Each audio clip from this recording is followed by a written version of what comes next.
Good morning, 8:19 here on A Morning. I'm here to introduce you to Erahm, Christopher, who is a writer, producer, director. Interesting concept you have here. It's not a series and it's not a movie, and it is sort of all that, but it's also a speaking tour based on this. Can you set it all up for us? Absolutely. Well, Teen Truth started as a single film. It was basically designed to give students a voice, challenge them to think differently, and empower them to make a difference. And that first film, the response was so well received that it led to two other films, one about drugs and alcohol and one about body image. And the films are unique because we actually give students cameras, let them film their lives, and then go interview experts and provide that kind of substance to validate what they're saying. So we're looking at some of the scenes here from the previous work you've done. How old are the subject matters here? I guess you're talking about teens? Yes, the teenagers range from 13 all the way up to 18. Okay, in the first film you did, what was the concept? What was the subject matter? Teen Truth Bully. It was about bullying and school violence. It was basically a reaction to the Columbine incident. Okay. What we found after that incident, a lot of the media was focused on what experts were saying, and nobody was really focusing on the teen voice. So we wanted to give the teens that voice.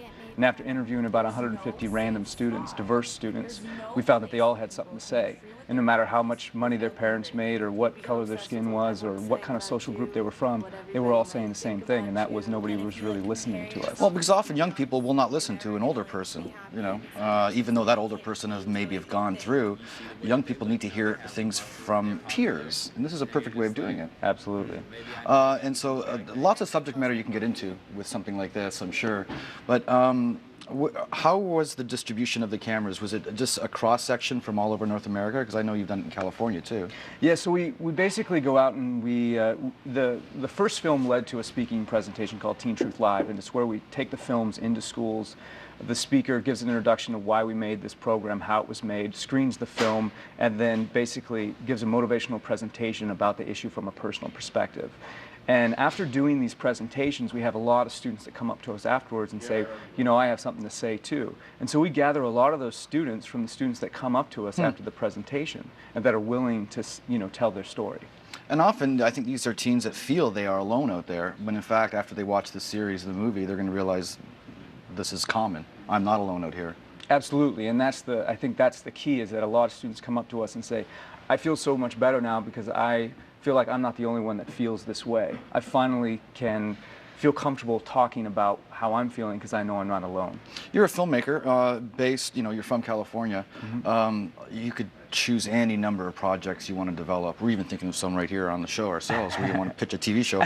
But why did you decide to go down this route? I think that for me, I think that the time period in anyone's life when they're a teenager is extremely fascinating. And I think it's a time period where a lot of individuals are misunderstood at that age. They feel that nobody understands them. They feel that they're not being heard. And so we designed Teen Truth to basically give them that voice. And also, as giving them that voice, you also give them the opportunity to look at issues from a different perspective, and hopefully in the end motivate them to want to make a difference in their lives and the lives of other teenagers. I love that you're using your craft to benefit others. Well done. Thank you. That's how it should be done. Thank you. For more information, just head to teentruthlive.com, and some very fascinating subject material. So thank you for being here, and good luck with it. Thank you very much for having me. I think we're going to give you a little bit of a commercial break right now. It is 8:23. We'll see you on the other side of that break.